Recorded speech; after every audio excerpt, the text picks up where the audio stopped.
আসসালামু আলাইকুম। আজকে বৃহস্পতিবার। আসলে আজকে সারাদিন কাজ করতে করতে ক্লান্ত। এখন এই বিকাল সময় আসলে ভিডিওটা বানাইতেছি। বর্তমান আমাদের দেশের যে পরিস্থিতি, এই সমস্ত পরিস্থিতি দেখার পরে আসলে আমাদের একেবারে ভালো লাগে না। আসলে কিছুটা রাজনৈতিক গল্প করি, কারণ রাজনৈতিক বিষয়ে আসলে জড়িত না, তারপরও কিছু কিছু বিষয় দেখার পরে ভালো লাগে না। যেমন প্রথমত, দেশের ভিতরে আজকে প্রায় একটা বছর হয়ে গেল একটা সরকার পরিবর্তন হয়েছে। সবাই কিন্তু একটা দীর্ঘদিনের একটা অপেক্ষাধীন আশা ছিল যে হয়তো বা দেশের ভিতরে শান্তি ফিরে আসবে। আপনি আসলে যদি বিষয়টা দেখেন, আরও সাধারণ মানুষের দেশের ভিতরে আসলে ক্ষতি হয়েছে। এর প্রধান কারণটা কি? এর প্রধান কারণ আমাদের আসলে শাসন ব্যবস্থা একেবারে ভালো না। আসলে বাইরে থেকে একটা জিনিস যতটা অস্পষ্টকাতর থাকা অবস্থায় আপনি দেখতে পারেন, ভিতরে আসার পরে সেই জিনিসটা কিন্তু সম্পূর্ণই উল্টো। বর্তমান দেখেন, যারা আসলে রাজনীতির ভিতরে জড়িত আছে তারা কিন্তু একটা সময় অনেক বড় বড় গল্প দিত, বড় বড় কথা বলতো। আসলে দেখেন তাদের পরিস্থিতি বর্তমানে কেমন। বর্তমান যারা আসলে ক্ষমতা আছে তারা কিন্তু এক ধরনের সাধারণ মানুষের উপর দিয়ে কিন্তু ক্ষমতায় আসছে।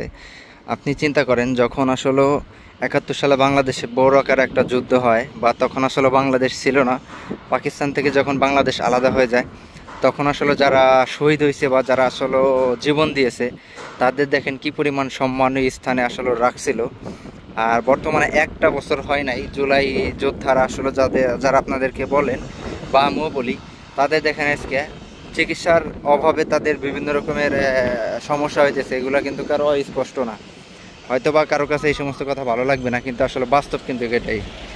আর সত্য একটা কথা বলতে কি, দেশের সরকার যাই থাক বা না থাক, শাসন ব্যবস্থা যাই থাক বা না থাক, নিজে থেকে যদি ভালো না হই তাহলে সেই দেশে কখনোই কিন্তু সুন্দর জিনিস আশা করা যায় না।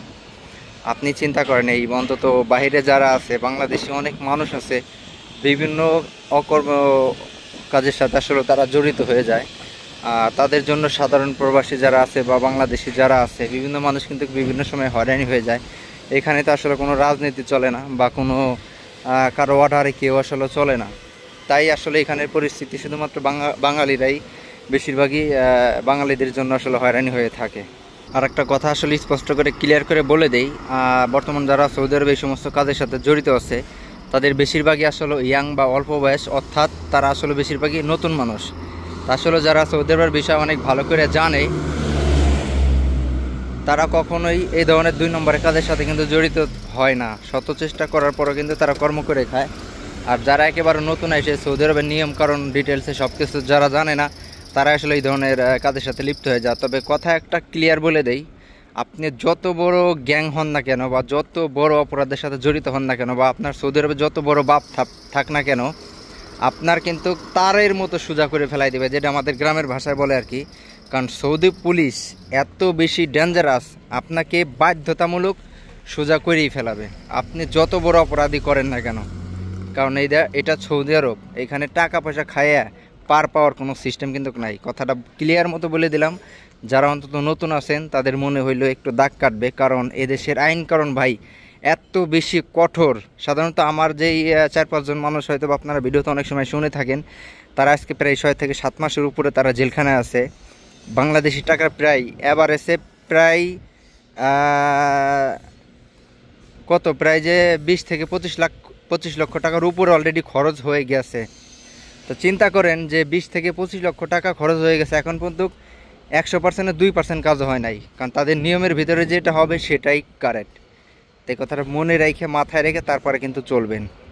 আমি সবাই এত বেশি সতর্ক করার কারণ আছে, কারণ যেহেতু আমি এখানে 4-5 বছর ধরে থাকি, এদেশের নিয়মকানুন একটু হলে কিন্তু আমি জানি। তাই এই জন্য আসলে সবসময় ট্রাই করবেন কোনো ধরনের অপরাধ কাজের সাথে জন্য জড়িত না হন। আপনি চিন্তা করেন যে হয়তো আপনার আকামে এক্সপায়ার আছে, যার কারণে আপনাকে পুলিশ ধরে তেলের মতো থানায় নিয়েও ছেড়ে দেয়, কিন্তু যখন একটা অপরাধের সাথে আপনি জড়িত থাকবেন, কি বলবো আসলে ভাষা খুঁজে পাইতেছি না বলার জন্য, আপনাকে এমন অবস্থা করবে যে আপনার লাইফটা কিন্তু একদম বরবাদ হয়ে যাবে। এমনও মানুষ আছে সৌদি আরবের ভিতরে যারা আসলে প্রায় 20 থেকে 30 বছর পর্যন্ত কিন্তু জেল খাটতেছে সামান্য তুচ্ছ একটা বিষয় নিয়ে। আর আপনি চিন্তা করেন, যখন একটা ক্রাইমের সাথে সরাসরি ধরা পড়বেন তখন আপনার পরিস্থিতি কি হবে। ভাববেন না যে এটা বহির্বিশ্ব রাষ্ট্র বা পরের দেশ আমারে ধরে কিন্তু তেলের মতো দেশে পাঠায় দিবে। বিষয়টা কিন্তু একেবারেই সত্য না। আপনার অবস্থা মানে একেবারে আপনার লাইফই ধ্বংস করে দিবে, এমন অবস্থায় দেশের আইন কানুনের ভিতরে। আমার পরিচিত অনেক চেনা জানা মানুষ আছে যারা আসলে এই ধরনের কাজের সাথে জড়িত হয়ে প্রায় 4-5 বছর জেল খেটে তারপরে কিন্তু দেশে গেছে।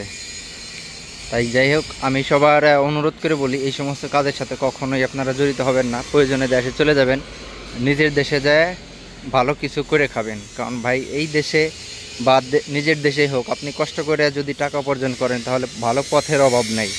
কিসের জন্য খামখা অপরাধের সাথে আপনারা জড়িত হবেন? কথাগুলো বললাম কারণ যেহেতু আমি এখানে থাকি, এখানে স্থিতি পরিস্থিতি কিন্তু আমি অনেক ভালোভাবে জানি। এই জন্য বারবার আপনাদেরকে এই কথাগুলো রিপিট করে বলতেছি।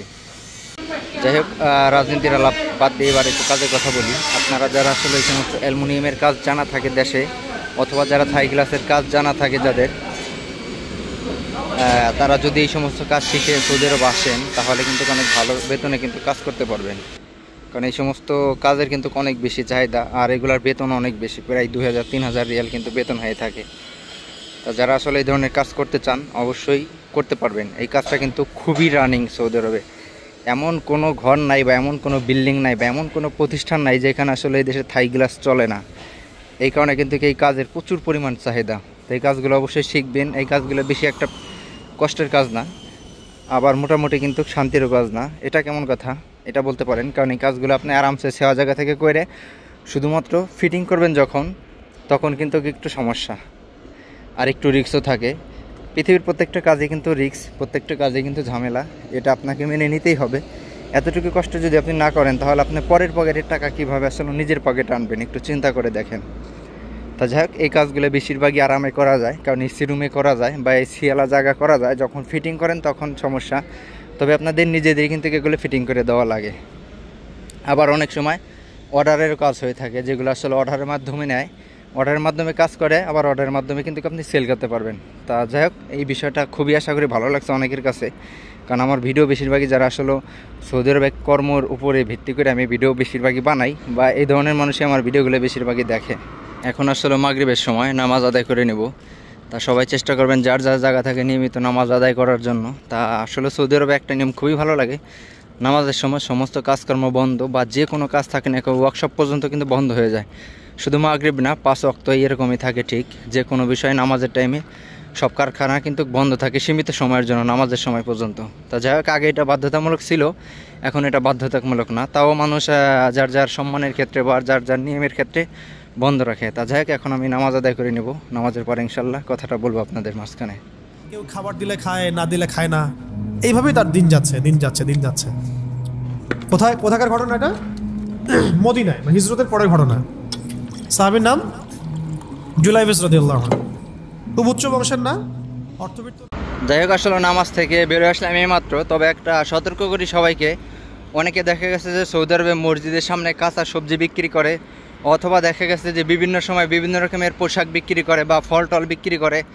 তাদের জন্য একটা সতর্ক করি, কারণ আপনারা আমি বিক্রি করবেন না এটা বলবো না, কারণ রিজিকের তারিখে যে কোনো ভালো কাজ বা বৈধতা কাজ আপনি করতেই পারেন স্বাভাবিক, তবে চোখ কান সবসময় খোলা রাখবেন। এইমাত্র মসজিদ থেকে বেরোনোর পরপরই দেখি পুলিশ, যেটাকে বলে এদেশে আসলে বলদিয়া বলে, বা আপনার বাংলা ভাষায় আসলে সিআইডি বলা যায়, আপনার চোরের মতো টুপ করে ফলের দোকানের সামনে এসে সিভিল ড্রেস পেশে সাধারণ মানুষের মতো দাঁড়ায় রয়েছে। বলতে পারেন যে আমি কিভাবে চিনলাম, কারণ এদেশে যারা আসলে বলদিয়ার চাকরি করে, অথেন্টিক যে গাড়ি আছে হলুদ কালারের, সেই গাড়ি দেখলে কিন্তু বোঝা যায় যে বলদিয়ার কাজ করে, অথবা তাদের পোশাকে কিন্তু বলদিয়ার যে সিলটা ওইটা কিন্তু মারা থাকে। ও আস্তে করে চুপ করে এখানে দাঁড়ায় রয়েছে। আমি তো আমার ইচ্ছা ছিল এখান থেকে ফল কিনবো, আমি সরাসরি কেবল দাম বলবো, আমি ভাবছি যে হয়তো বাঙালির কিন্তু বাতা গেঞ্জি গায়ে দেওয়া ছিল। তা যাই হোক, ও আমার চোখের দিকে দেখি তাকায় রয়েছে। আমি যখনই বলদেয় দেখছি, আস্তে করে আমি সিধে সাধারণ মানুষের মতো হাইটে চলে আসি। আসলে এই ধরনের কাজ সাধারণ মানুষ কিন্তু ফেসে যেতে পারে। সেটা কিভাবে, আমি যদি ফলের দোকানের ওখানে এসে আস্তে করে দাঁড়াইতাম তাহলে কিন্তু কেউ সন্দেহ করতো যে আমি দোকানদার। ও তো আর জানে না আসলে কে এই ফলটা বিক্রি করে, ও তো তারা সরাসরি ধরার জন্য এখানে দাঁড়ায় আছে। তা যাই হোক, ভিডিওটা নিতে পারলাম না, কারণ এই সমস্ত ভিডিও পাবলিক্স করা একেবারে অবৈধ কাজ, এখানে আসলে ভিডিওটা করলাম না। তা যাই হোক, আজকের কেনা বেচা শেষ, সারাদিন কাজকর্ম শেষ, এখন বাসায় চলে যাব। তা সবাই আসলে আমার জন্য দোয়া করবেন, আর চেষ্টা করবেন সৎ পথে থাকার জন্য। আপনি ট্রাই করবেন যে সৎ পথে থাকার জন্য, কারণ আপনি নিজেই বুঝতে পারবেন সৎ পথে যখন থাকবেন আপনার ইনকাম, আয় রোজগার সব কিছু বেশি হবে। সারাদিন একটা মানুষ যদি অবৈধ পথে 1 লক্ষ টাকা ইনকাম করে, ওই টাকায় কোনো আয় পাবে না। হয়তো সীমিত সময়ের জন্য আনন্দ ফুর্তি পাবে, কিন্তু দেখবেন ও ধীরে ধীরে বিভিন্ন রকমের রোগ ব্যাধিতে জড়িত হবে বা বিভিন্ন রকমের খরচা বেশি হবে। যাই হোক, এই সমস্ত জ্ঞান আমার দিয়ে আপনাদের আসলে কোনো লাভ নাই, আমরা বললে আপনারা এগুলো শুনবেন না। তা যাই হোক, সবসময় ট্রাই করবেন ভালো পথে থাকার জন্য। তা সবাই ভালো থাকবেন, সুস্থ থাকবেন। আর আমি চাঁদটা দেখাই এই মুহূর্তে, জানি না আসলে S24 আলট্রা এই মুহূর্তে আসলে চাঁদটা উঠবে কিনা।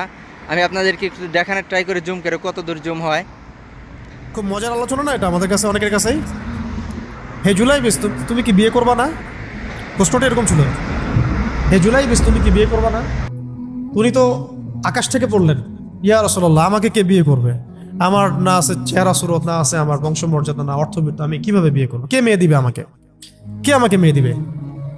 তো ওদিন নবী সাল্লাল্লাহু আলাইহি ওয়াসাল্লাম চলে গেলেন, কিছু বললেন না। পরের দিন আবার বললেন, ইয়া জুলাইবিস আলা তাতাজাওয়াজ, তুমি কি বিয়ে করবা না? একই উত্তর, ইয়া রাসূলুল্লাহ আপনি গতকালকে এক কথা বললেন, আবার বলতেছেন বিয়ে করবেন, আমাকে কে বিয়ে করবে? তৃতীয় দিন নবী সাল্লাল্লাহু আলাইহি ওয়াসাল্লাম আবার বললেন, আলা তাতাজাওয়াজ ইয়া জুলাইবিস, তুমি কি বিয়ে করবা না হে জুলাইবিস? তিনি এবার বলছেন, আপনি কি আমার সাথে রসিকতা করতেছেন? আমাকে কে বিয়ে করবে? তো নবী সাল্লাল্লাহু আলাইহি ওয়াসাল্লাম বললেন যে অমুক আনসারী সাহাবীর বাসায় যাও। অমুক আনসারী সাহাবীর বাসায়, আনসারী সাহাবী কারা? যারা মুহাজির সাহাবীদেরকে আশ্রয় দিয়েছেন। অমুক আনসারী সাহাবীর বাসায় যাও, সেখানে একজন বিবাহযোগ্য নারী আছে, মেয়ে আছে, তাকে গিয়ে বলো যে আমি রাসূল সাল্লাল্লাহু আলাইহি ওয়াসাল্লামের পক্ষ থেকে আমার বিয়ের প্রস্তাব নিয়ে আসছি। তিনি গেলেন, যাওয়ার পরে বললেন যে আমাকে প্রস্তাব সহ পাঠানো হয়েছে।